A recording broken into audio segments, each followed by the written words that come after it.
Strap yourself in, because we're set up, switched on, and ready to go. You are watching and listening to Chris and Leicester Till I Die TV on YouTube and your favourite podcasts.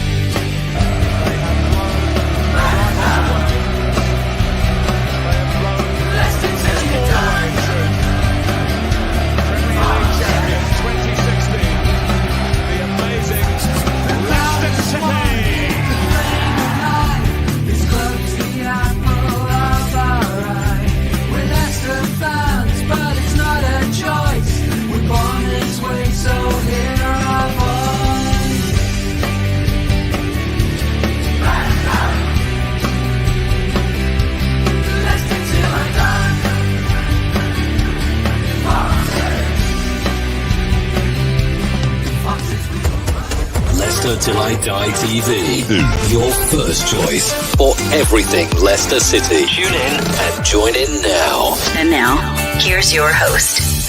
Right, Chris. All right, good evening. How the devil are we? Oh, it's the 26th day in the Big Brother house, as they say, and still nobody's come in. But rumours are abounding. It is, I suppose, the silly season. We're going to get to the bottom of some of those rumours tonight. I've got a special guest coming in a second, Ben Jacobs, senior reporter for CBS. So he has half his year in the UK, half his year in New York. It's all right for how do people get these jobs? How do people? That'll be my first question. How does he get these jobs? We have got a few things to talk about. Leicester's lack of activity, the few links that we've been linked with, and of course the few people that may or may not be leaving. One thing we do ask you to do, and I thank you if you are watching, if you're on YouTube and you haven't subscribed yet, please do what it says there and give us a subscribe.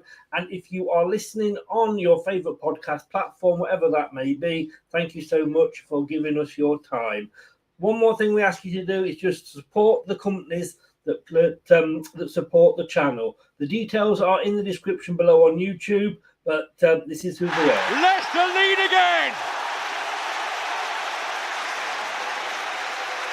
The goals are flowing here now. The Leicester Till I Die shop is now open. For all your Leicester Till I Die merchandise, Visit the Leicester Till I Die shop at our website.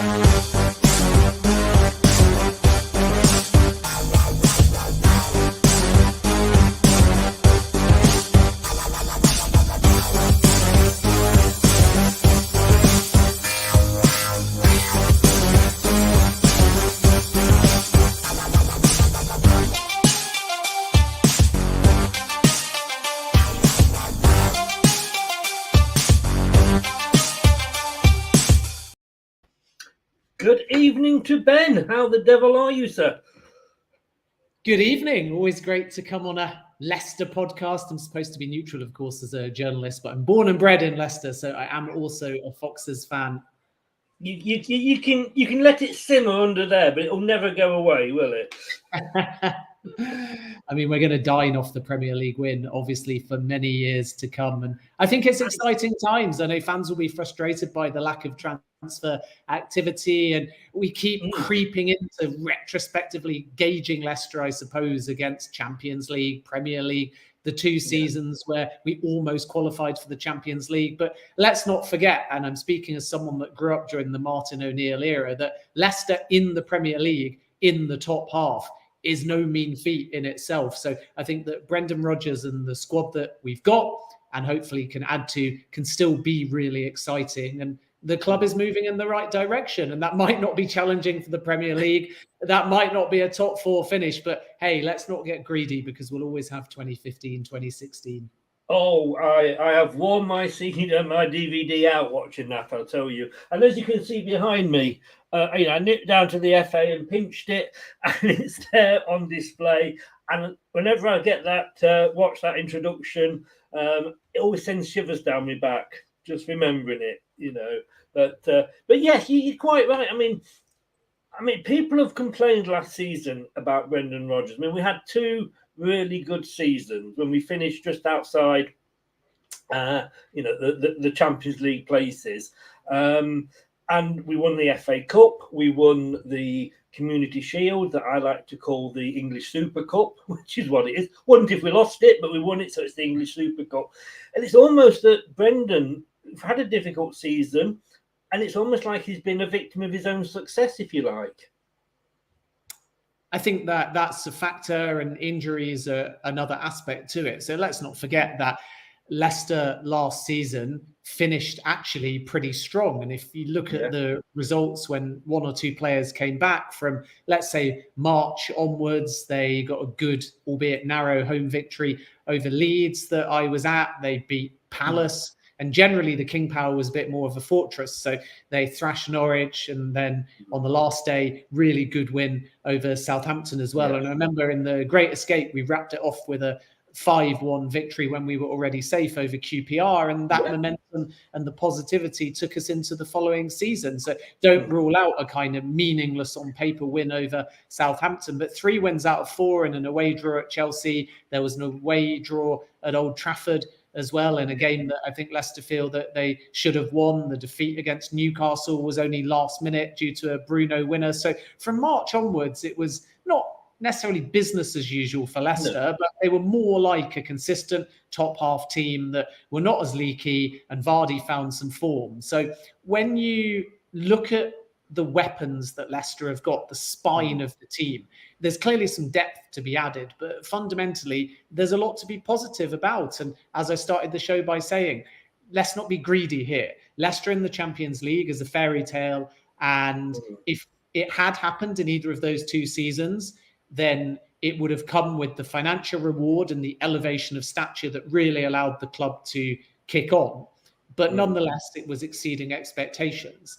Now, Leicester need consolidation. They need to be that team that are guaranteed top half. So 10th or better is your starting point as kind of mediocrity. And then if you make a European push, you build again. And then strategically, beyond the young talent that we've got and are hoping to hold on to, like, say, Fofana and Maddison, it's replacing Schmeichel, replacing Vardy in the long term, and making sure that there's not a hole in the sort of spine of the team, either at the back, between the sticks, or with the goals that a Vardy could provide. And then if you hang on to your core and build a bit of depth around it, then Leicester are back where they were. And there's no reason why. A good season for Leicester is Europe. A bad season for Leicester should still be somewhere around mid-table. But you got to make sure, with Newcastle's money and with West Ham improving and with Villa having good aspirations, and even a dark horse like Leeds, I know they were almost down from the league, but they've made some good signings.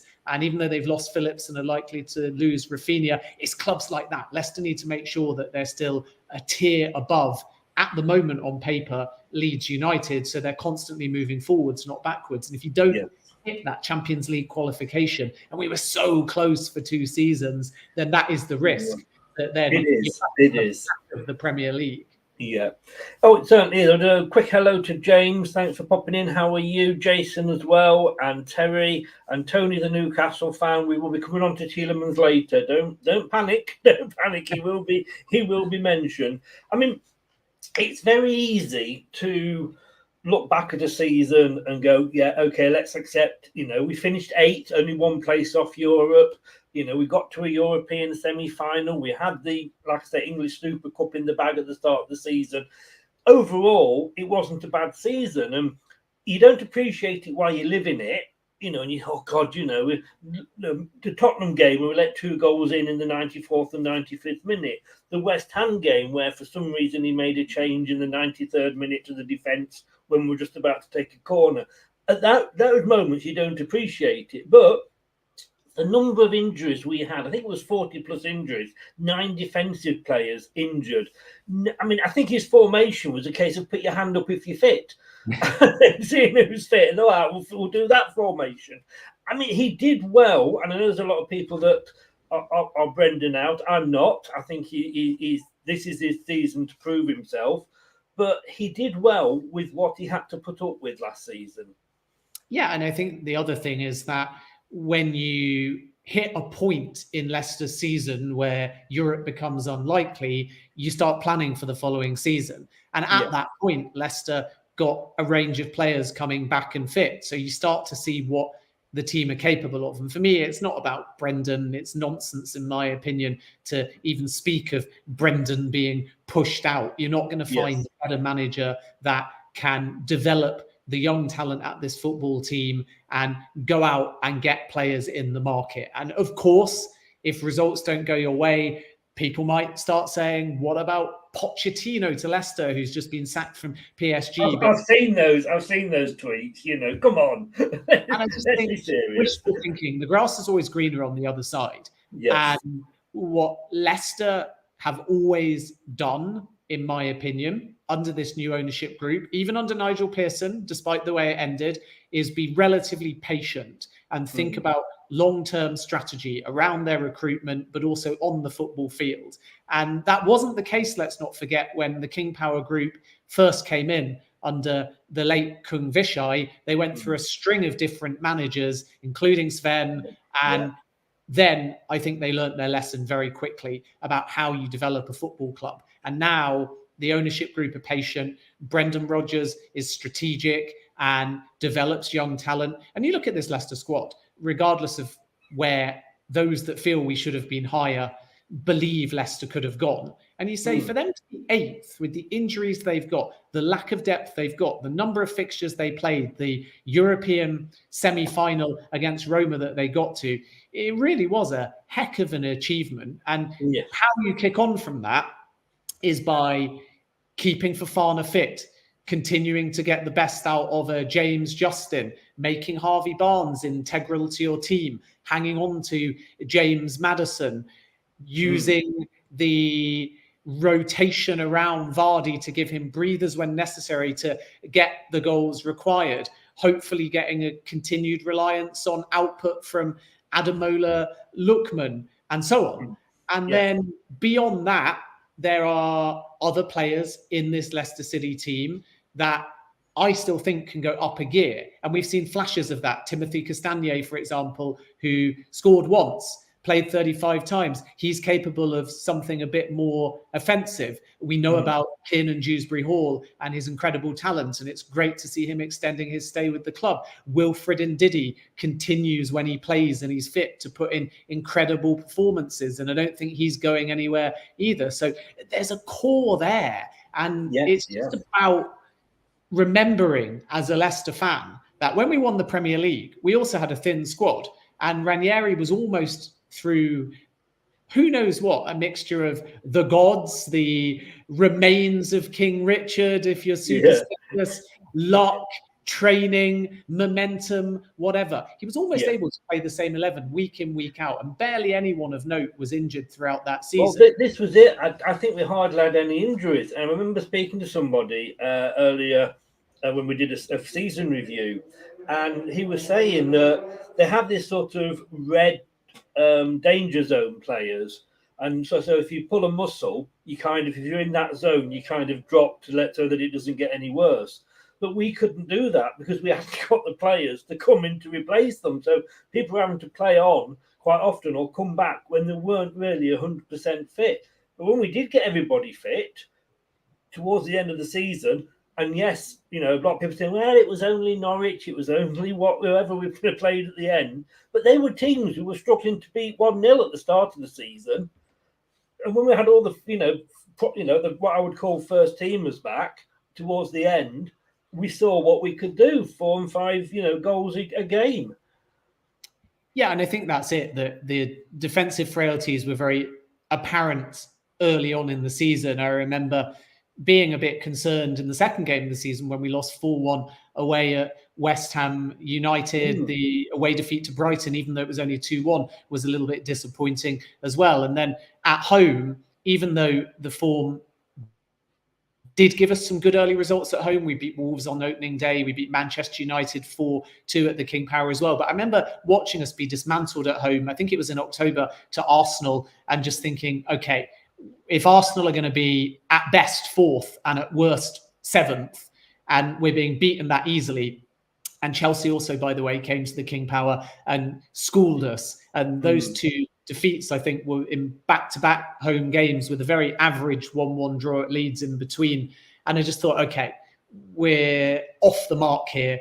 And Manchester City, a little bit later in the season around Christmas, exposed us by putting 6 past us on the road as well. And then we all know what happened at home to Tottenham too in early January. But from that point onwards, the King Power did become a bit more of a fortress. And I remember us beating Leeds that I've already referenced. We beat Brentford, we beat Crystal Palace, we beat Norwich, we beat Southampton on the final day. And not only did we beat them, but there was a clean sheet against Norwich. And I know some people will say, well, Norwich are useless. They barely score any goals. But Leicester didn't have that many clean sheets. They got a clean sheet at home against Villa in a 0-0 draw. It was disappointing to concede against Southampton, but Leicester were by far the better team. And that second half was like really exciting because it just showed what Leicester are capable of. So I take on board the point that type of win against Southampton was on the final day, but I counter that by saying we saw the best out of Perez off the bench. We saw Vardy again get on the score sheet, and we saw Maddison score. And if Leicester into next season are taking the form of Maddison, the goals of Vardy, and contributions from bitter part players like Perez, then on top of that, with defensive reinforcements due to fitness, if we're keeping more clean sheets, then we are going to be a very, very difficult team to beat, particularly at home. And that all points towards a finish, if in an indifferent season we were 8th, of maybe getting back to 7th or 6th. And that's all a Leicester fan can hope for, is let's be in the conversation for European football. And if we get there and have a cup run, that's an incredible season for Leicester. Yes. And you mentioned it there, and I've said this very much, that for any team to go and break into that so-called big 6, if you like, I hate that, but, you know, it's a phrase that everybody knows. You need some of those big 6 to obviously drop out. And when we won the Premier League, we did have a bit of luck, you know. Tottenham blew it, you know. Arsenal were having a bad season. Liverpool was still settling in a new manager. Man United still had Van Gaal, and we know how, you know, what he did to United. Man City decided to announce that they're sacking the manager just before the end of the season. So a lot of things went in our favour. But not forget we got Mourinho sacked as well, didn't we? Mourinho, yes. Ranieri beat him. Yes. And I think you also got to take into that season as well the fact that, yes, it was a good season, but it was built on what we'd done the season before with The Great Escape. Yeah, and I mean, there was a key period where we looked dead and buried around the time of Kun Vishai's birthday, where in April he asked the players for a result or a birthday gift, and we beat West Ham, and that was such a big win. And I think that the run of those victories, ending with that 5 goals being put past QPR, provided all of the momentum. And naturally in the off-season, there was an unfortunate change of manager and Ranieri kind of got derided. But clearly the players, even though the system changed, let's not forget, and Mahrez was deployed with a little bit more freedom. And that was one thing that Ranieri really did comparative to Pearson. He found a way to get Riyad Mahrez to be more clinical. His talent was always clear, but he would often get into these positions and do nothing with the ball or blow the finish or be a bit selfish. And then out of nowhere, this Mahrez-Vardy partnership materialized. But you're absolutely right that the confidence, the core lineup, and the momentum that led to Leicester winning the Premier League, at least in the early part of the season, was all from The Great Escape. And then from there, the same momentum and confidence getting to the halfway point of the season and thinking we were realistic contenders was apparent.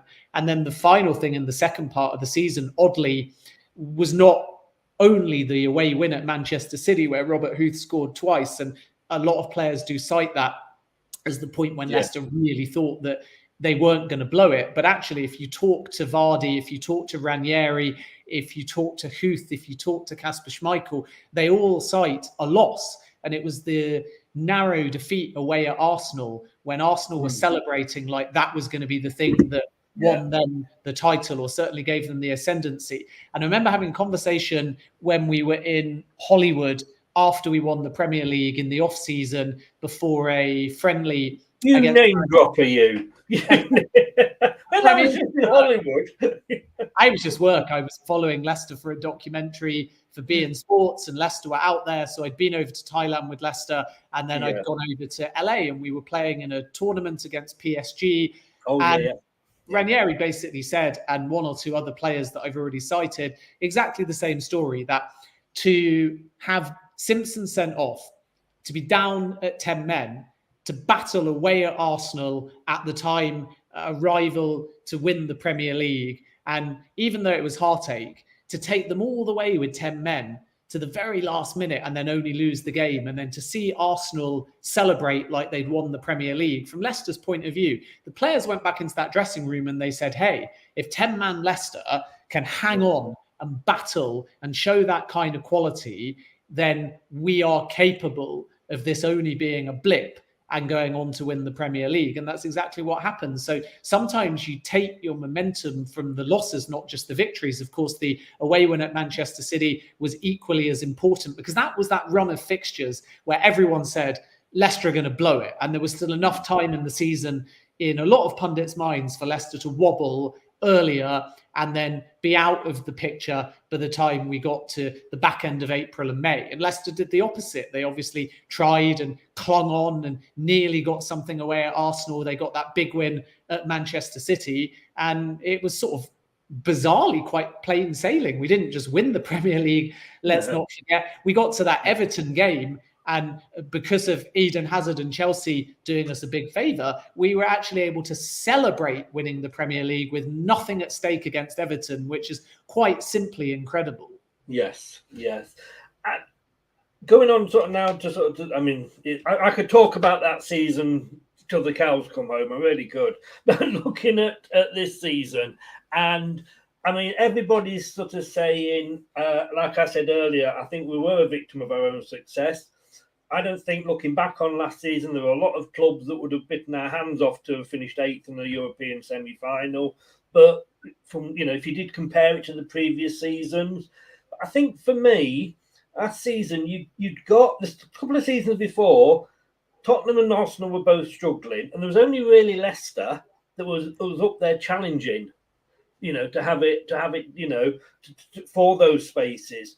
Where last season you had Arsenal were coming back, Tottenham were coming back, West Ham, were proving everybody wrong and having another good season. Where there was a lot of before, there was only us trying to get through the door. Suddenly you got 4 or 5 teams all trying to get through the door together. Yeah, and that's why in those 2 seasons where we narrowly missed out, qualifying for the Champions League would have made a big difference, because you can go out into the market and get a higher caliber of players, and you can invest more into the transfer kitty because there's more money coming into the club through UCL football than Europa League or Europa Conference League football. And now everything in that middle pack of the Premier League has really narrowed and become congested, because Arsenal and Manchester United have got worse. In fairness, Arsenal in January looked brilliant and sailing towards Champions League football, but they took a step back. So you actually now have this sort of, some would say 4th to 10th, but if you discount whoever's in the Champions League places, whether that's Liverpool, Man City, Chelsea and Spurs, or Arsenal instead of Spurs, if you sort of discount those teams, then you've got Man United down to about 10th or even 12th, who on a good day could be in the conversation for Champions League football, but definitely for Europa League. And on a bad day, could be 14th, 15th. And Leicester showed that, because we ended 8th, but there was a period where we were only about 6 or 7 points above the drop zone, and you thought, yikes.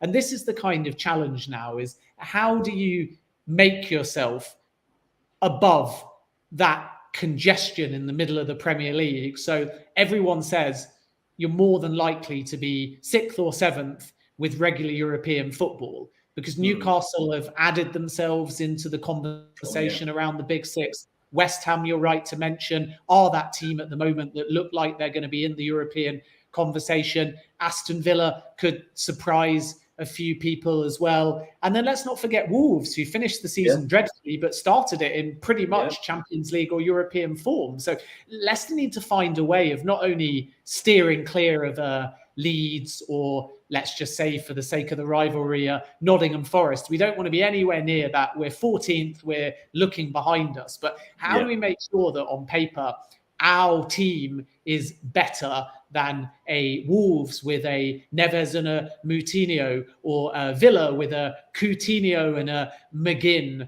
And how can we add the depth that if we do finish above them and get Europa Conference League or Europa League again, we can maintain that ambition and make sure that those European games or those cup runs are not at the expense of the bread and butter of our Premier League football. So Leicester need to maintain their ambition, but within reason. Ambition is not weighted against the 2 Champions League seasons we nearly made and the Premier League. Ambition is weighted against, remember when we won an FA Cup, and almost remember the football club we were under O'Neill, where it was exciting as a fan to be 6th, 7th, 8th, 9th, 10th, not 1st, 2nd, 3rd, 4th. Anything else is bonus. And you only get to that point next season, in the seasons that follow, if you have smart recruitment and if you have depth. And if you have the right manager, and I think we have got the right manager, but I don't think that we've got depth. But what we always have had in seasons gone by is smart recruitment. So Leicester can be very excited by whoever comes in, whether we know them or not, because we have trust in the recruitment model. We've always found these diamonds in the rough. We've always got a cheap signing nobody's ever heard of that becomes a top-class player, with N'Golo Kante and Yuri Tielemans being just 2 examples. And Jamie Vardy as well, let's not forget. He joined Leicester. Nobody said that he was going to go on and play for England and win a goal. Knew? Exactly, who knew? But you mentioned, I mean, the R word there, recruitment. I mean, Brendan came out earlier in the season, possibly I think it was after the Nottingham Forest game, and he said it a couple of times, that there's some confusion over exact words, whether the squad needed an overhaul, it needs a rebuild, or it needs a refresh. I mean, different phrase, it can mean different things. I mean, I've got a feeling that he was kind of saying that to give the players, because some of the players didn't perform last season. We know that. You've only got to look at the Forest game to see that the performances weren't there for whatever reason. And maybe in a way that was almost like a shot across the bows, like, book up your ideas, or I'm going to have to bring people in. But now people, because they've got this word rebuild sort of stuck in their mind, they think that, right, we need to get 7 players in. Yeah, I mean, I wouldn't put a number on it, and we know Leicester have been slow, but one of the reasons for that is just because they won't buy for the sake of it. And I think that can be frustrating to a Foxes fan, because we all want to see new names, and you also look at who's out there in the market and make your own personal opinion. And there's so much data out there. We all play either fantasy football or Champions League manager, I should say. And the reality, therefore, is that the average football fan has got a lot more knowledge and information. So we're each excited about a target. So then when you see a rival come in for a name at a reasonable price within Leicester's budget, we kind of, from the outside in, start saying, why were we not in for him? That's frustrating. And then if that player does well, you get even more frustrated. But if you look at whether Leicester need a rebuild, there's kind of 2 angles that I would approach it from. One is about the young players that the club are hanging on to that are the future.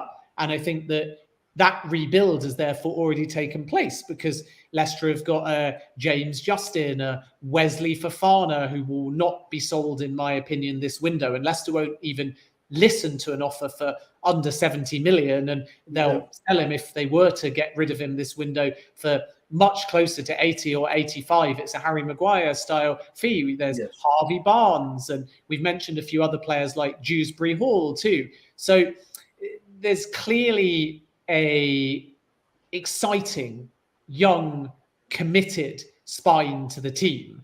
And then there's slightly more established but still young players like James Maddison.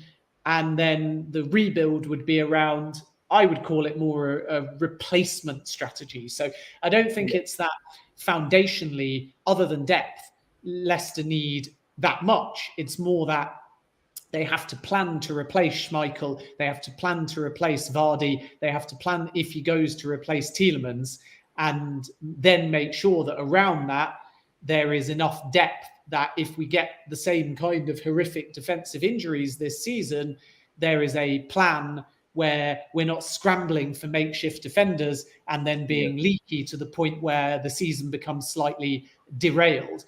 But I wouldn't call it a rebuild needed. I would just call it strategic recruitment around replacing one or two of the older players that have served Leicester so well.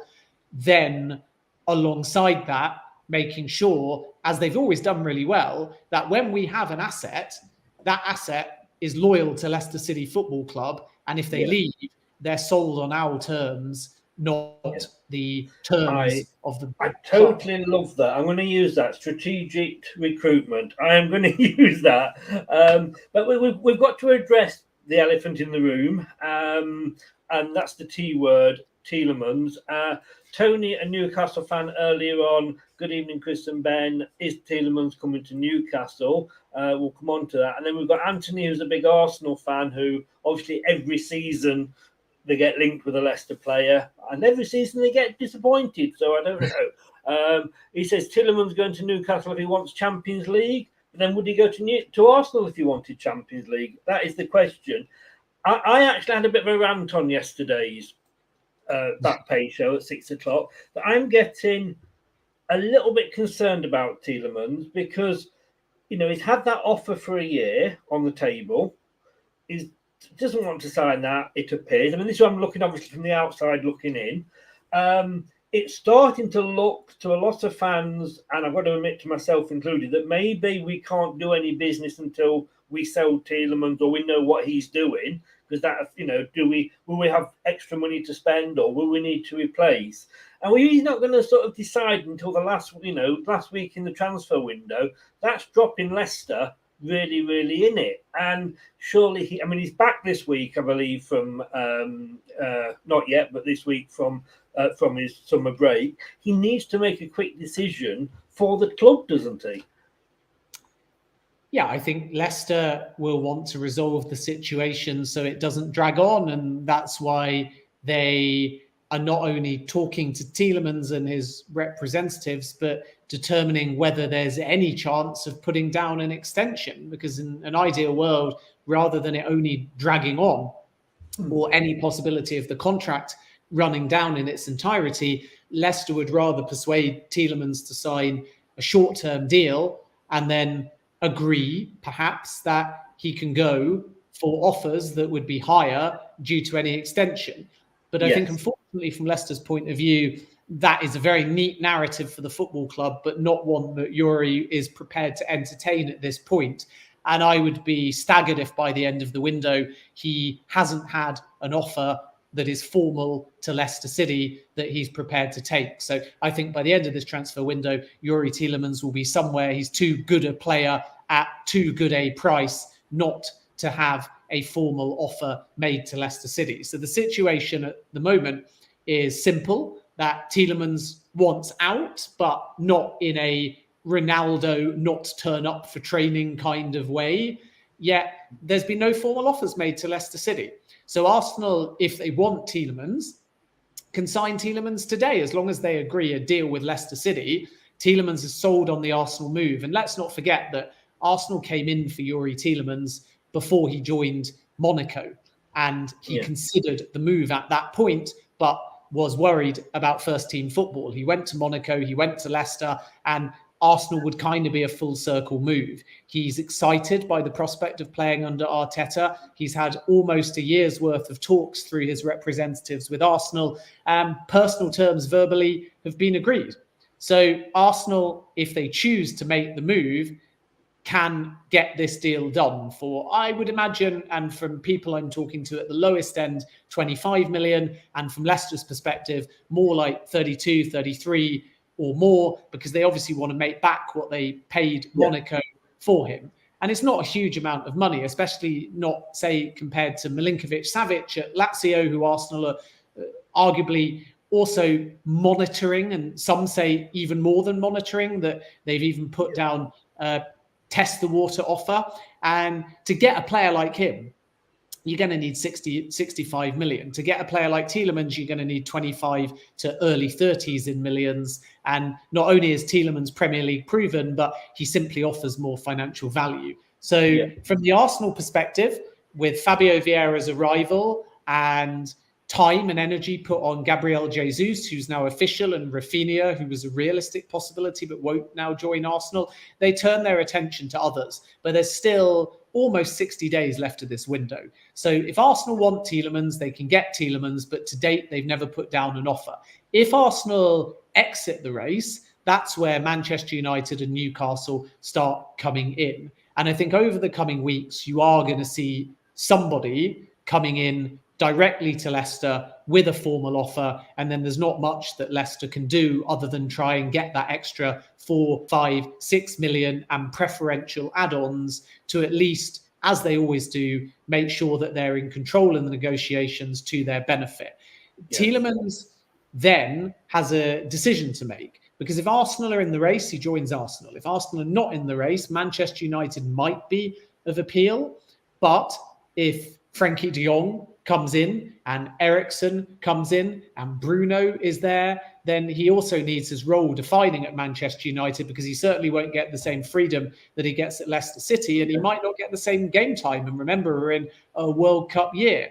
And then Newcastle is more about them convincing him of the financials and the project, because they've got no European football. So at that point, he might say, well, I will just stay at Leicester. I'm not saying that he would definitely pick Leicester over Newcastle. But what I am saying is that if he knows there is another suitor that might come in January with European football more guaranteed in the course of the next 3 seasons, 4 seasons, 5 seasons, Newcastle is a risk-reward move. The reward comes in the finances. The reward comes in the culture at the moment of the football club, because the whole place is buzzing. The reward comes in the fan base. The reward comes in the fact that a Bruno, Joe Linton, Tielemans midfield is bound to succeed, in my opinion. And then you've still got the ability to bring Shelvey off the bench. But nothing at Newcastle tomorrow is better than Leicester City.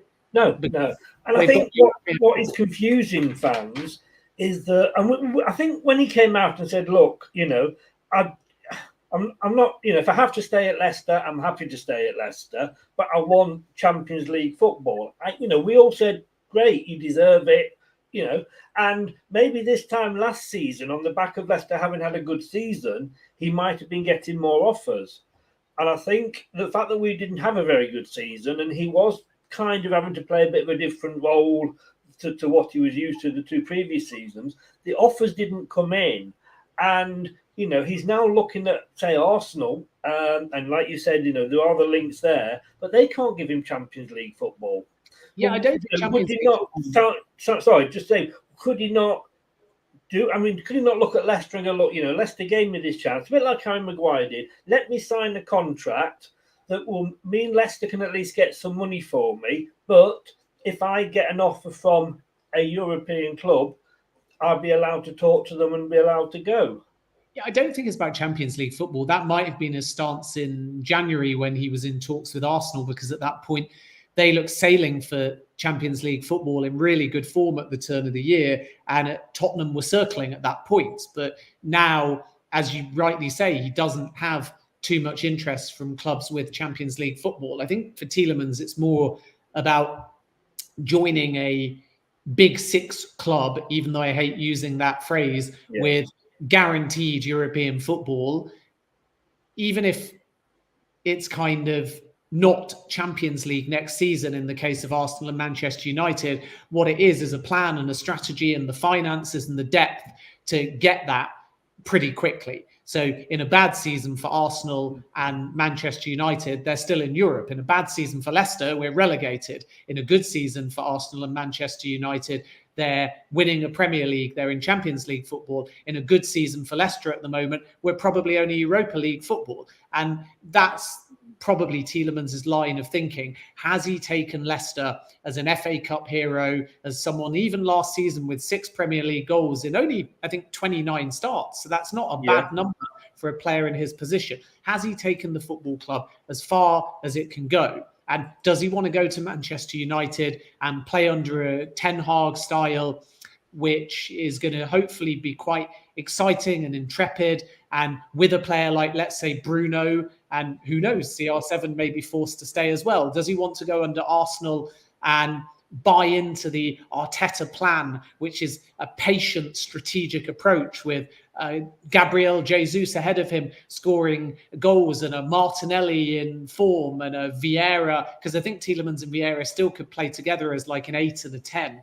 So I understand players will have personal ambition, and this is one of the challenges with Leicester. And I think I'm allowed to say this because I'm a Leicester fan, but there are football clubs, regardless of if they're the big six, regardless of what they did last season, regardless of the form, regardless of the fact that Manchester United is a bit of a mess, there are certain clubs there just with historical prestige. And unfortunately, Leicester City is not one of them, but Arsenal and Manchester United are. And there's other clubs like Newcastle that can just probably add 50k to his wages and convince Tielemans that if he joins now, in 3 years' time, he will be a Premier League winner with Newcastle. He will qualify for the Champions League, get in at ground level and be part of something truly amazing. And if Newcastle's transformation... We should also remember that Arsenal did have a couple of seasons when they weren't in Europe.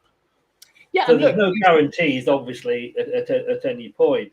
I just want to say, let's not forget, just want to move to London if he picks the Arsenal move. So I think we love as fans to say our club is the number one. It's the most prestigious. It's the most exciting. It's the most potential. It's the right fit. Every Leicester fan would love Tielemans to stay, but every Leicester fan has to respect the fact that for him personally, there just may be a better offer that comes on the table. At the moment, there isn't, but I fully understand why, as a journalist and as a fan, why Youri Tielemans is going to wait and see what transpires throughout the whole window before deciding on his Leicester City future.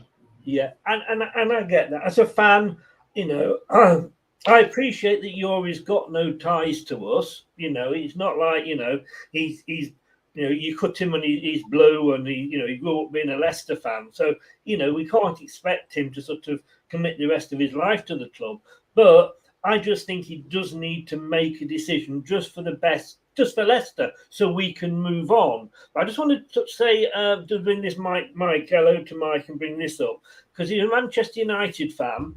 And he says there, this Tielemans saga is boring now. 2 words I'm going to say to you, Mike Green, and that is Jordan Sancho.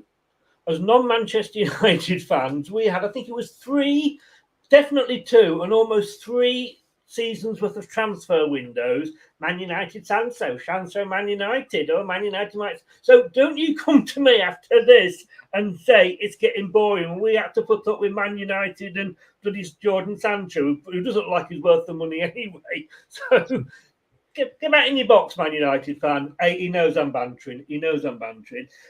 Moving on, because we do seem to sort of do a lot of talk about Youri, but then let's face it, he's probably one of the best players we've ever had at the club. Benjamin Burrigard. The rumours are saying that we've actually put an €8 million offer in for him. Yeah, and I mean, this would be a bargain. My understanding is that is a starting offer and there'll be add-ons on top. And to actually get Burrigard an all-in deal is going to have to be a lot closer to 12, if not 15 million. But it depends how a deal is structured, obviously, in terms of an upfront fee versus add-ons. The Rennes midfielder would be a perfect signing for Leicester. He scored against Leicester, let's not forget, in the Europa Conference League, 12 goals, 16 assists. And I think the beauty, to the point that we spoke about before regarding depth, is that Burrigard can play in defensive or attacking midfield. So his numbers put him as an attacking midfielder, but he has that versatility to be a little bit more rigid and disciplined. And that will definitely be of appeal to Brendan Rodgers. There's a number of other clubs in the race here. It's a very preferable kind of starting price that Leicester are talking on. And again, I come back to what I said before, that due to the interest, particularly with other French clubs, and the fact that he's such a multi-skilled player, I think that Rennes will hold out for a little bit more money. But the Premier League is of appeal to the player. The fit is good for the football club. So it's a realistic target, and it's one to watch over the coming week or two as Leicester try and move a bit more decisively in the market to get somebody in early. And then just one more thing I'd say, coming back to what you said before around, do Leicester need to sell in order to really generate the funds? I'm not sure that would be the case with Burrigard, because it's a reasonably low bracket of lowest and highest fees that the Foxes might have to pay. But I do think that it will be true if Leicester are to enter the conversation for, let's say, Armando Broja, who they've looked at along with Newcastle and West Ham, who would be a very interesting signing, could still be made available on loan. But my understanding is that the Chelsea player, because he did well at Southampton, would much prefer to have a permanent deal if, and it is an if, he's not going to be part of the Chelsea setup next season. So Chelsea will assess him. And then if he's not imminent in their plans, then Chelsea, of course, would prefer to loan him, but the player would like a permanent deal. But that's when you start looking at 30, 35 million, and Leicester might need an outgoing first. I think with Burrigard, it's very much within Leicester's budget to just go out and get him, regardless of what happens with Tielemans. And obviously, even though there are other defensive midfielders, and if Tielemans stays, you've got quite a lot of depth in that area, I still think that Burrigard at that fee is going to be a bargain, which is obviously why Leicester are in the race for him. Yeah. I don't know whether Anthony, the Arsenal fan, is still in the chat or not, but I have some good news and some bad news for him, because I know he's not an Arteta fan, but the news is, and the good news is, that there has actually been a resignation just announced on the breaking news. The bad news for you, Anthony, that it isn't Arteta, it's Rishi Sunak, the Chancellor. So we don't do politics in here, but I just thought I'd get you going there, Anthony, for a minute, because I knew you'd be getting excited at the thought of it. I want to ask you at this point, Lookman. You know, we've never really replaced Mahrez. We know that. We've tried a few people. A gazelle was more like an elephant than a gazelle. We've tried Under, he didn't work. We've got Lookman, and I thought he had a brilliant season. Brendan kept playing in. We know he can get a goal. He likes right and left, and I know left is his preferred role, and we've got Barnes there. But at 15 million, which is the reported fee, we paid 15 million for Vestergaard, and you could argue as to why or not he didn't have a good season, but he didn't. And if it's 15 million for Lookman, shouldn't we just be going in there and handing a bag of cash over? Yeah, I mean, it's a shame, isn't it, that the feeling, at least amongst sources close to Leipzig, is that he'll end up going back. And I think that he offers a lot to Leicester. And not only that, but as you've correctly pointed out, there's that sort of try before you buy element that Leicester would have with Lookman, where you know exactly what you're getting. And he scored 8 goals in all competitions. He scored 6 goals in the Premier League. He's versatile. So a move at his age, only 24, makes a ton of sense. But you can also understand why Leipzig would either want him back or alternatively want a fee that puts Leicester out of the conversation. So there's financial constraints potentially, and there's also just the will of Leipzig. And Fulham found the same. Let's not forget that Leipzig loaned him to Fulham. Yeah. He did pretty well. He scored, I think, 4 goals in about 30-odd appearances. I spoke to a Fulham fan, and he'd have said if he hadn't got injured, he'd have probably ended up being their player of the season. Yeah, I think so. We know from Lookman, because before he started committing his allegiance to Nigeria, he was part of the England under-21 setup. And even at Everton, where he didn't really establish himself as a goal scorer, they still spoke very, very highly of him. And let's not forget, he was incredibly young. I think in his last Premier League season with Everton, he actually played a lot more games, but failed in the Premier League to find that clinical touch, which is what provoked the move to Leipzig, first on a loan and then on a permanent deal. But what we know about Lookman is he's got all the right attributes. He's the right age. And unfortunately, when you deal with a club like Leipzig, it's a tough negotiation, because their whole strategy is around developing a young talent, maybe loaning them out, but then either commercializing them or bringing them back for the development of that sort of like wider Red Bull Football Group strategy. So they've got two aims in that group at large with Leipzig, with Salzburg. It's about unearthing a talent, providing a pathway, loaning them out and cashing in. And that cash in part means that you're not going to get a cheap deal. Or the other option is about bringing them back and then using it to develop Leipzig or Salzburg, depending on the player, to get as close as they possibly can to things like Champions League football, which again gives them as a group financials when those clubs do well and they overperform and they exceed, or they start embedding themselves regularly in European football. It's all about cheap talent, young talent, doing something for those clubs, European football cash in, or loaning out, bringing back, saying, there you go, you've tried before, you can buy, now give us a ton of money. Or, of course, in some cases, the player just does so well at a Leipzig or a Salzburg within that group that you get a very, very high transfer fee. But much like Leicester, when we negotiate in the market as well, if you've got a player like him, you're not getting them back to the football club cheap, unfortunately, and that might end up being a roadblock to the deal. But if I just look at it as Lookman, talent, do Leicester want him, then for me anyway, again, speaking as a fan rather than a journalist, it's a clear yes, because I think he's got everything that Leicester need right now. Yes, yeah, and he can play multi positions, which we know Rodgers likes his players to do. Two players before we move on to a couple of maybe exits, but this one's popped up today. Orkun Koku from Feyenoord. Yeah. And I mean, I don't really know an awful lot about him. Again, he's another midfielder, 21-year-old Turkey international. I'd say that he'd be able to settle in with Soyuncu, but he may be on the way out. Do you know much about him? Is he a good option? Yeah, I mean, he played in the Europa League. He can chip in with a few goals. He's a midfielder, still very young. He is at Feyenoord at the moment, and there's a lot of interest. That's a very kind of key point, I think, to say here, because you often have Leicester coming in and pulling a player from Europe and surprising people. But that's not the case with Orkun Koku. West Ham have been looking at him. Leeds have been looking at him. Everton have been looking at him. So this is very much a player who is on a lot of Premier League clubs' radars.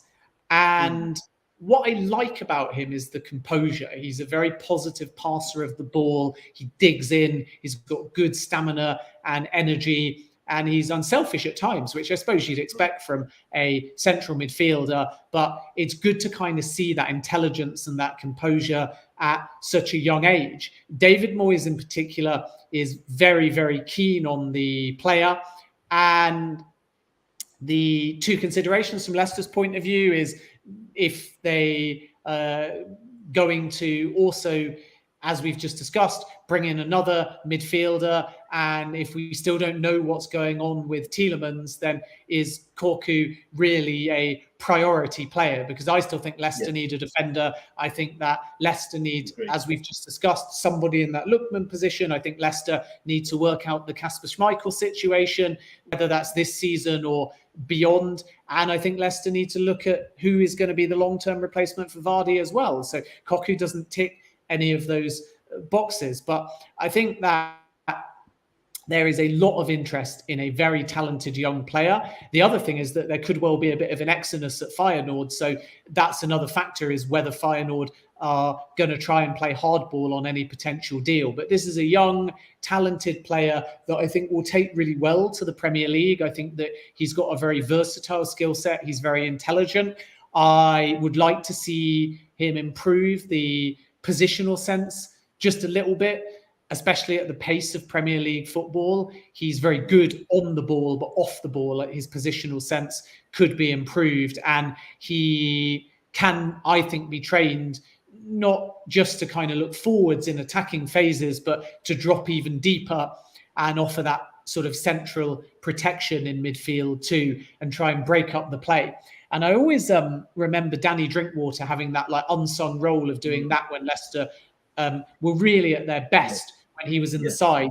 Everybody looked at the goals of Mahrez. Everybody looked at the assists of Mahrez. Everyone looked at how quickly Leicester got the ball forwards. Everyone looked at the pace and goals of Vardy. But who before that in the phase was pickpocketing and getting their foot in and then making a quick positive decision to get the ball forwards? And it was often Danny Drinkwater. And midfielders that have the ability, I'm not specifically talking about this one target now, midfielders that can simultaneously get their foot in and quickly win the ball back and then have that positivity to release a player, a few and far between in the centre of the park. And Kante was good at it, but Drinkwater was very, very underrated, I should say, just how good he was at that skill. And one or two people do speak about this particular player as having that ability as well. So Leicester obviously now like to keep a lot more of the ball. We're not the same counter-attacking side that surrender possession as much as we were under Ranieri, and therefore Drinkwater's ability to do that under Ranieri was arguably more important because we got the ball less. So then when you had it, that counter-attacking was much more relevant. But I still think having that asset and skill set in the team is really useful. So an exciting talent, but at the moment, I don't think Leicester are prioritising or in any way advanced. And if anything, West Ham are probably a bit further along. It's a Leicester target, but I don't think Leicester have done too much with it just yet. But one to watch during the window. And he's got 3 years left on his contract, which might up his price a bit. Yeah, and as I say, Feyenoord have had a few players leave already. So there's only a finite amount of outgoings in your Feyenoord you're going to want to happen until some others come in. Yes, yeah. Last one I want to talk about for coming in, and then we'll talk about some going outs very quickly. This is one that we've been linked with for probably longer than any other player, but there's other clubs involved, isn't he? And that's Charles I can never pronounce his Ketelaere at Club Bruges. I mean, he's got Champions League football there. I know AC Milan are interested in him, I believe, and they've got obviously Champions League football, but we've got the Premier League. Is this again, is it a player that we need? Yeah, I mean, I think he's a brilliant player, by the way. That's the first thing to say. I've seen a lot of him, and he would be a really, really good fit for Leicester. I know Leeds are interested, and Leicester have always felt in very formative stages of making inquiries that they would be ahead of Leeds in any race for him. But as you say, there's interest from abroad, and there is a rumbling anyway, and I'm going to try and stand this up over the next few days, that Arsenal might even be taking a little look at him as well. So we won't be the only Premier League club, and we won't be the only club across Europe's kind of major leagues that are looking at a player of his quality. So I would say at the moment that it's a case of his own future is still pretty uncertain at this point. And Leicester, in my opinion, are going to struggle, I think, to convince him, Leicester, over other suitors. And he can take his time because there's a lot of interest. And that's what you get when you've got such a young talent who is versatile enough to play in different positions and is hotly in demand. Leeds, the last time I checked, not only have done other business, by the way, Sinistera, Tyler Adams, tremendous signings. And let's not forget, they've still technically got Rafinha for now as well. So although there's disappointment that Phillips has gone and Rafinha is highly likely to go this window as well, Leeds have already made a couple of really good swoops. And the challenge for Leicester, like I say, is there are other suitors and a reasonably high price tag being quoted as well. And this again is where Leicester, under financial fair play and not qualifying for the Champions League for those back-to-back seasons, still have that challenge of the fact that there are other clubs in the market now that can probably outspend us. And we've never been a football club that spends for the sake of it or spends above market value. So with De Ketelaere, he has won almost 10 caps for Belgium. He has really had a sort of breakthrough season in 21-22 comparative to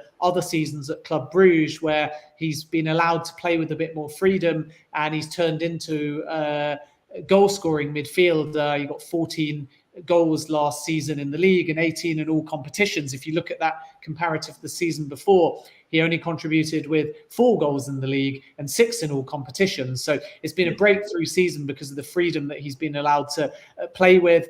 And I think that he would, again, fall into that like Tielemans replacement, but at a much higher price than other names that we've discussed. So I don't personally, I'm just giving you my opinion as a Leicester fan. That's why I'm on this podcast. I don't think that he will end up joining Leicester City. But then if I put my journalism cap on, I have a responsibility to say that he's on Leicester's radar. But let's see, because I think this one could drag on over the next 7 or 10 years. I know that apparently I think Milan have already tested the water at €20 million and had it sort of thrown back at them. I think he goes. I think, you look it up at the sort of the Tielemans sort of money, and I think it's a lot of, we got our fingers burnt with Slimani on that sort of money. Tielemans, it worked, but it is a bit of a risk, like you say, for a club like Leicester at the end of the day.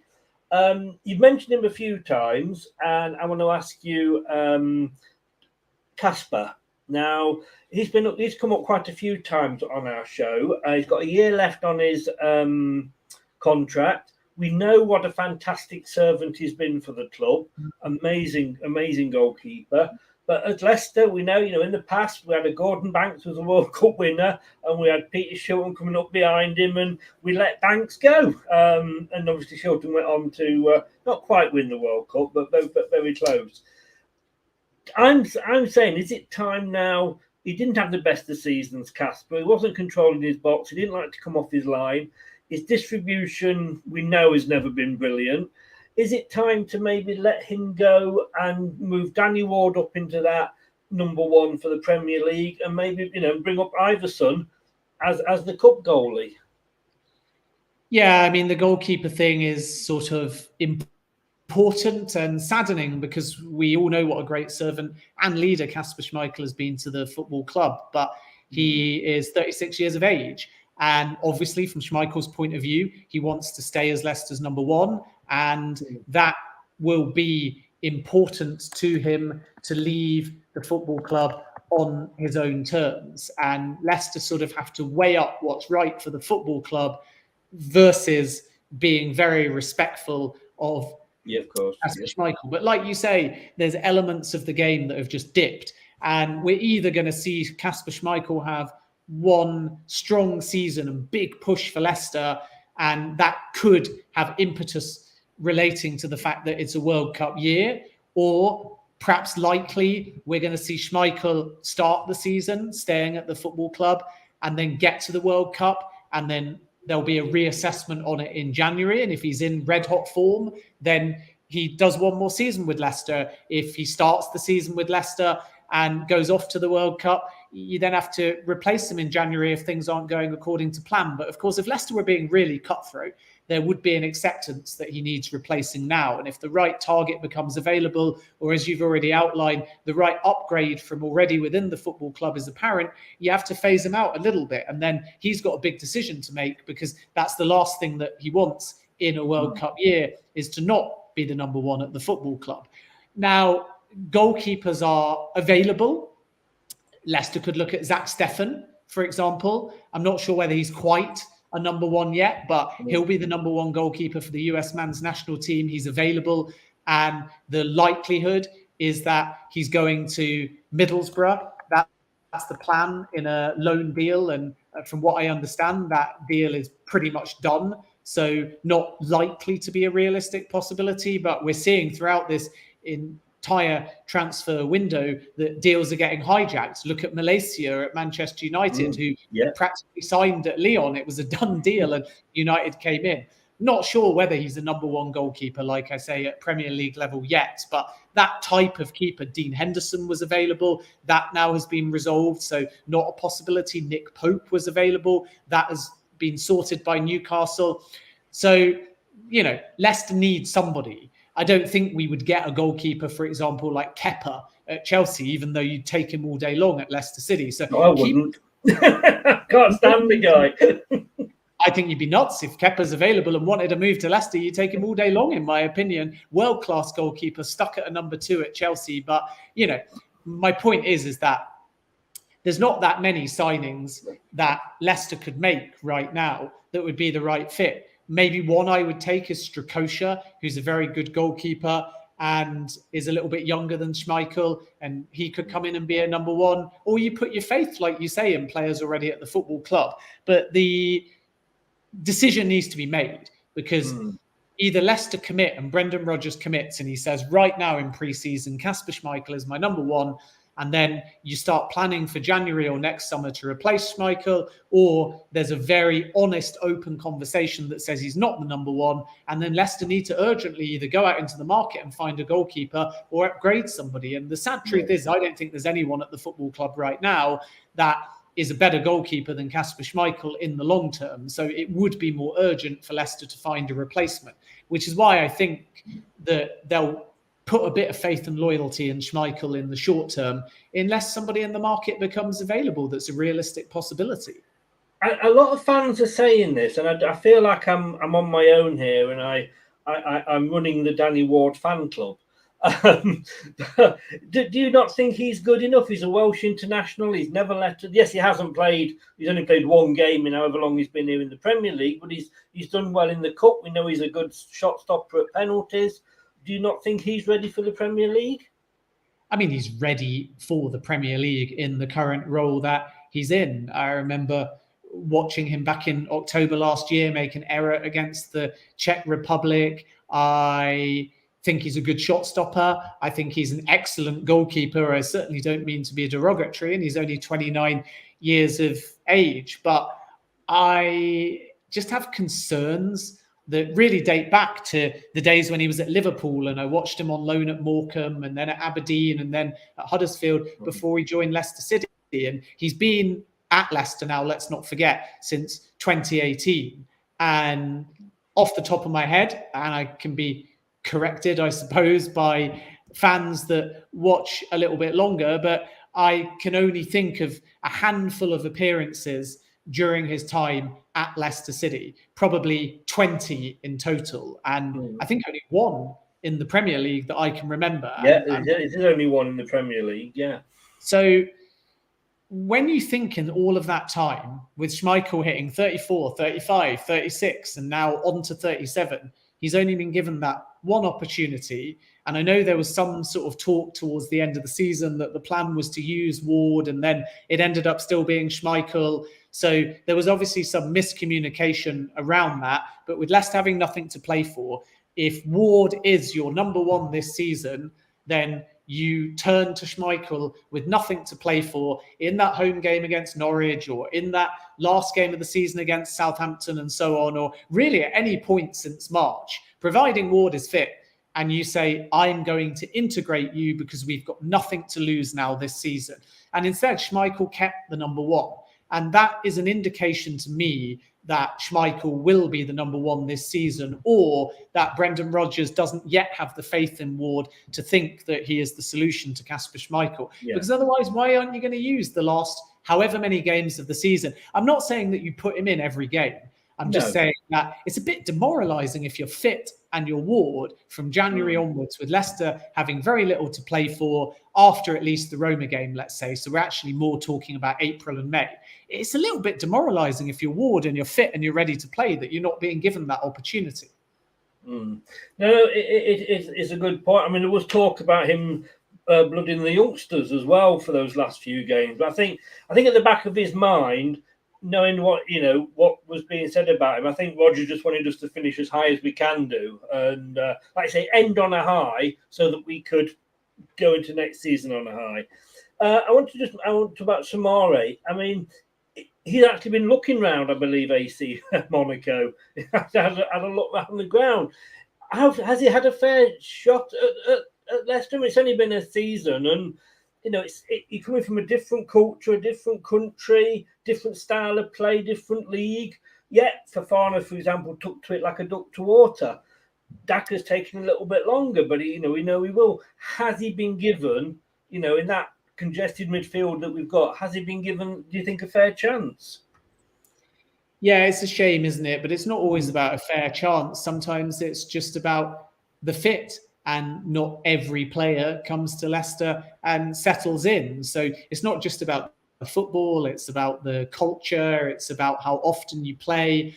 And of course, if you just look at it at the player's potential and the reputation that he was signed with and the number of games that he's played and time he's been at the football club, then yeah, you say he's not been given enough time. But my sense with this is it's far more a two-way process. And in the same way that the Musas and the Slamanis of this world, even with big fees, so you can argue that two ways, didn't really take to Leicester, didn't really settle in the Premier League. There's players out there that just like playing at a slower pace. They just prefer a different dressing room. And I think sometimes we forget the human aspect of the footballer, that footballers are people, they've got families, they've got a predominant lifestyle that they're used to in terms of weather, culture, journey to work, friends, family, language spoken, and so on.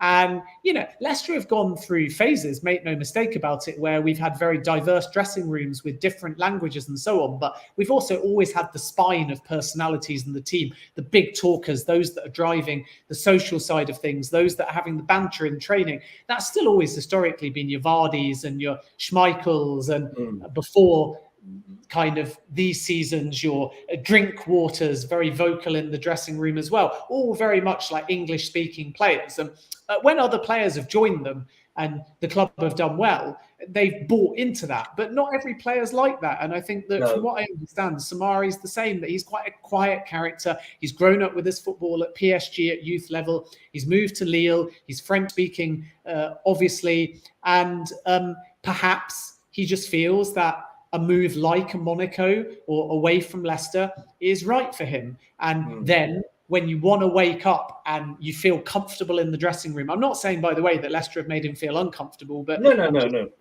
When your coaches are not all French speaking, when your manager is not French speaking, when you're living in Leicester in that climate and so on, he may just want the move away. And Leicester, unfortunately, have to respect that. He's played 19 times, though, in the Premier League.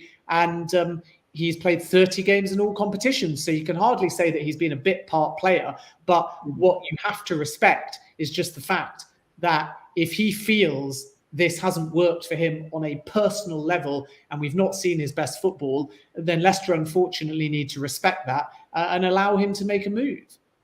And sometimes you've got to say it's just not worked out. You know, it does with players, doesn't it? You know, a player that I think we've given a lot of chances to, and he was once described as probably not as good as Brendan Rodgers thinks he is, but he's better than a lot of fans give him credit for.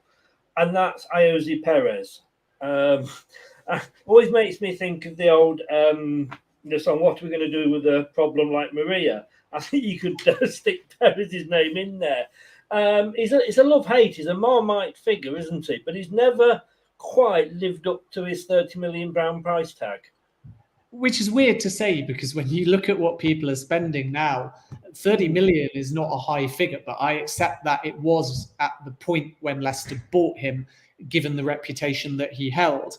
I really like Perez, but then Under, I thought, had a ton of potential as well. And the problem with both is that you see them in flashes. So if Leicester City get the confident Perez that was clinical in the 2 goals scored against Southampton, if that's the Perez we see week in, week out, then there's not a Leicester fan around that wouldn't want him at the football club. But unfortunately, he's been streaky in form. He hasn't had that confidence in front of goal, and there's not always been a fit within the system. It's very difficult because if you're going to be a player that's brought on, not every footballer, Gabriel Jesus is a good example of that as well, relishes that. Some come on and they're just so intent to prove themselves with fresh legs that they have an impact regularly as a kind of super sub. Whereas I feel like Perez, to really get the best out of him, would need to be starting at Leicester week in, week out and have an extended spell in the side, because he's not going to be able to do what he did against Southampton week in, week out on the final game of the season. But look at both those finishes. Look at the technique. Look at the instinct, look at the positional sense, and look what it meant to him to score both those goals. So you can never say 1 game, 2 goals, 15-minute period of play is going to redefine the player. But it might just be that seeing that and ending the season on that. So seeing it from Rodgers' perspective and ending the season on Perez's perspective, just constantly knowing that those were his last 2 contributions, it could make all the difference. And he might come back better and stronger. I think Leicester are fully open to selling him. And I think that they're going to struggle to get anything close to what they paid for him. But it wouldn't at all surprise me if he does, through whatever circumstance. Like, I can't do a Leicester 11 where Perez starts, unfortunately. No. But I can do a Leicester 11 where the type of Perez who showcased his skill set against Southampton starts. And therefore, it's an interesting one because you're not going to put him in your starting 11 when everyone's fit. But that is what he is capable of. So it would be a shame if Leicester are unable to get the best out of him. But I fully appreciate why he just may not be part of the starting 11 or the focal plans for Rodgers due to other options. But as I say, he's clearly got that talent. Yeah.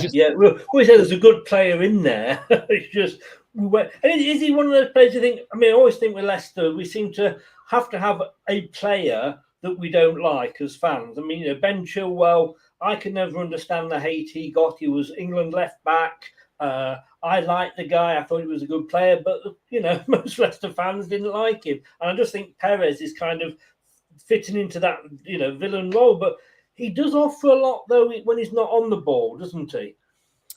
Yeah, and I mean, this is why, supposedly, according to reports in the last 24 hours, a club like Newcastle might be looking at a return. I'd be staggered, by the way, even though they need a player in his position, if they pay the 30-odd million being reported, or even if that move happens. But there's obviously been some kind of rumour mill that's set that off. A return to Spain is also on the cards and probably a bit more likely with a club like Real Betis. But the thing about Perez and Soyuncu as well, who could end up leaving the football club. I was going to say he was going to be the next one. I was going to say, he could be leaving. With both, and I'll address them both. It's not really a case of vilifying. If anything, Soyuncu got caricatured more into a hero, but always had that kind of flash of rage and inconsistency that infuriated one or two fans at times. And his positional sense for me was never reliable enough, but he always gave you that kind of not just 110%, but energy, tenacity, ferocity that on his day won fans over. With Perez, I think it is simply down to the fit and the consistency and being able to regularly chip in with goals and assists. And he's never quite got there. But let's not forget that Mahrez was like that right up until Ranieri as well under Nigel Pearson. He was an incredibly frustrating player to watch at times because he had the tricks, the stepovers, the instinct, the drop of the shoulder, the pace he would get to the byline. And there was absolutely no end product. And Leicester have had a few players like that, I think, that fall into that category. Damari Gray is another good example. He's turned into a real player now, but at Leicester, he would just sprint into these dangerous positions and never look up. There was no cross, there was no end product. And therefore, a player can just have a breakthrough season with a bit of confidence. And that was what happened to Mahrez. And Gray's exactly the same now. So I think that they are probably surplus to requirements. But I would also take issue, again, as a fan, not a journalist, even though I respect the opinion, with this notion of like, there's always a player that's vilified. There's always a player that's frustrating, but they're frustrating because there's the talent there. That's what makes them frustrating. But I don't think Leicester have ever had a history of just vilifying a player for the sake of it, unless you go all the way back to Adi Akinbaye and players like that had big... God, that's going back, yeah. were vilified simply because the price tag didn't warrant the return. Perez's price tag doesn't warrant any return. He's not a 60 million, he's not an 80 million player, and the same with Under. The vilification, if you want to call it that, but I disagree. I don't think Leicester fans at large are intentionally trying to vilify in the same way that Maguire gets vilified at Man U. It's frustration, and the frustration is down to the fact that these are astute Leicester signings that had relatively sensible price tags, even if they were high. And the player came with a reputation and a bit of pedigree from Newcastle United in Perez's case. And then we've only seen it in flashes. And then when you see what he can do, the frustration is, not so much you're a villain, get out the football club. The frustration is in how do we get you to live up to your reputation, because we can see it in there. How do we kind of almost pull you aside in a match environment? Because I bet you anything, Perez is doing it in training. How do we pull you aside and say, where is the confidence? Where is the fit in the system to get you to do this week in, week out? And I think Perez is capable of that. Soyuncu is a bit different because he's never really, even though he's had some phenomenal performances and developed a bit of cult status, he's never really leveled off and had that ability to be a bit more of a cultured, considered defender. So when he's good, he's amazing, but he's an extreme player, and that's why I think he'll go. Perez, I would be a lot sadder to see leave, though. Right, and to say congratulations to Cameron Norrie, who's just reached the Wimbledon semi-final. So still got some British interest in there. Went to the final set. I think he went to a tie break. I'm not sure, but it. Well done to him. Last, and I promise you this is the last one, because I appreciate you've been here on a long time. I'm out to walk the dog in about 10 minutes. Yeah, very, very quickly. I love this guy, Kelechi Iheanacho. I don't, again. I mean, he had a brilliant end to the season before last when he was brought on with Vardy. He was the one, top goal scorer that season. Roger seems to have cast him aside again. Yeah, Iheanacho is probably a player that will divide the fan base. And I really, really think he has all of the attributes to be an integral part of Leicester City Football Club. And let's not forget, he's only 25 years of age. And, when Leicester signed him, it was supposed to be marquee from Manchester City. And now he's been at the football club since 2017, and we all know 2020, 2021, he had that sort of breakthrough season at the football club, scored 12 goals in the Premier League, and similar amount of games actually. So when you say cast aside, not strictly true, even though not every appearance has been a start, but he made 25 appearances and scored 12 goals in 2020, 2021. And in 2021-22, he made one more appearance in the Premier League, but he only scored 4 times. So I think, talking to people that are quite close to Iheanacho, he's a very streaky player that lives off confidence and lives off starts and lives off service. And he just didn't have that last season. He had a very topsy-turvy kind of campaign, unfortunately, with Leicester. And there will be other clubs looking at him and realizing that there's an opportunity to swoop and maybe get a good price deal here. But I think that Rodgers hasn't so much outcast Iheanacho as sees other options and formations. And, Leicester have tried a lot of different things because of injuries that maybe have affected Iheanacho. With more possession-driven football, the wide players and the midfielders have been more important as well. And we've moved away, haven't we, from this automatic Vardy, Iheanacho. And there were even times, let's not forget, where it was Iheanacho plus one other, and it wasn't Jamie Vardy. That's not quite the case now. He's clearly not a guaranteed name on the team sheet. But I hope he stays at Leicester because he's only 25. And I still think that the best is yet to come. And if he's given a consistent run in the side, Leicester can get into a position again where he is a double figures goal scorer in the Premier League.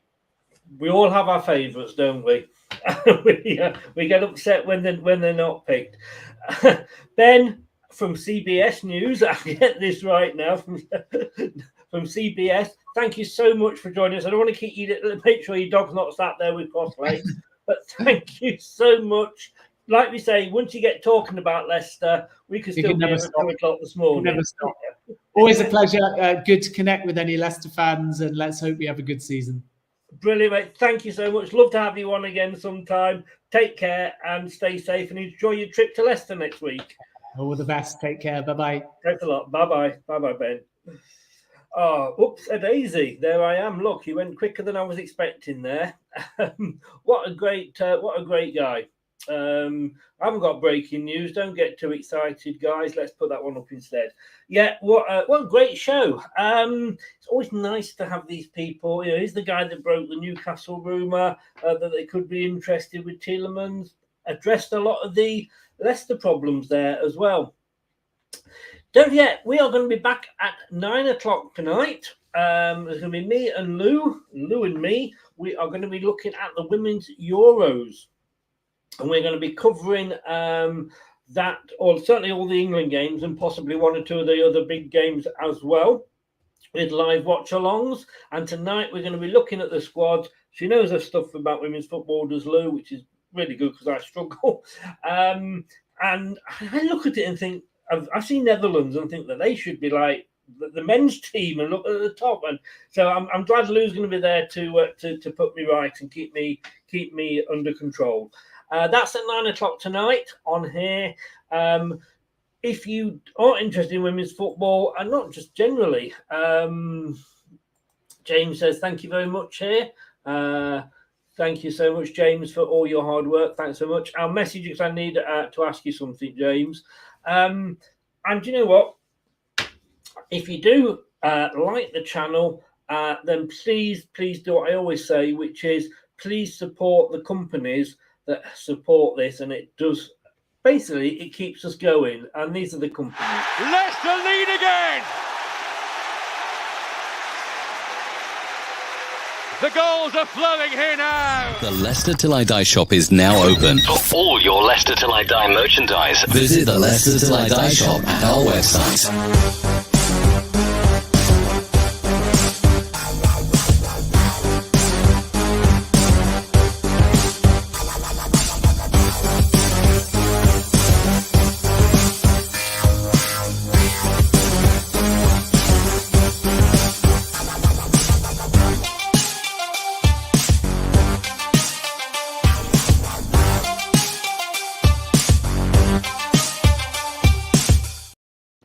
Yeah, thank you very much. All the details and all the information about how you can get discounts if they're on offer are below us. 3Retro, the big sponsor, 3retro.com for your retro shirts and sportswear for the Women's Euros.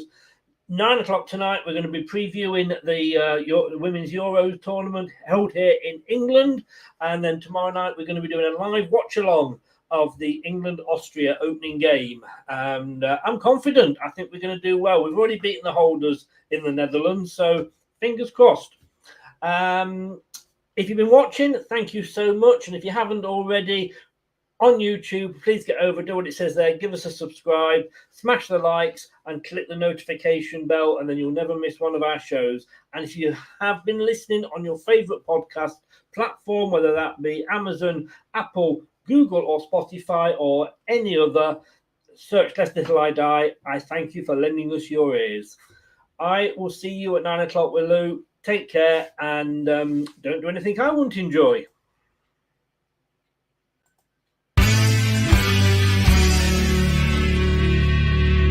Thanks for watching Leicester Till I Die.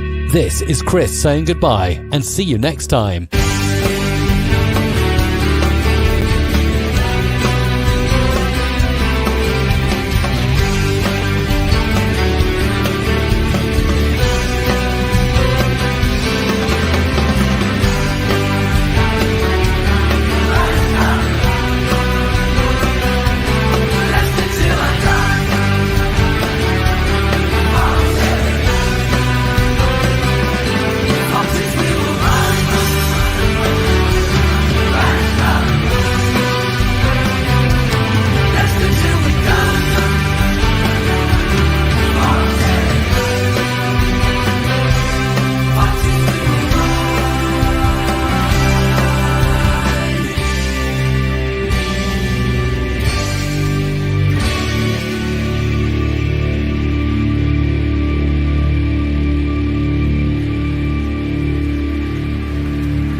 Thanks for watching. These videos are tremendous.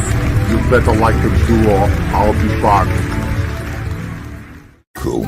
I'm out of here. Ooh, that's a wrap.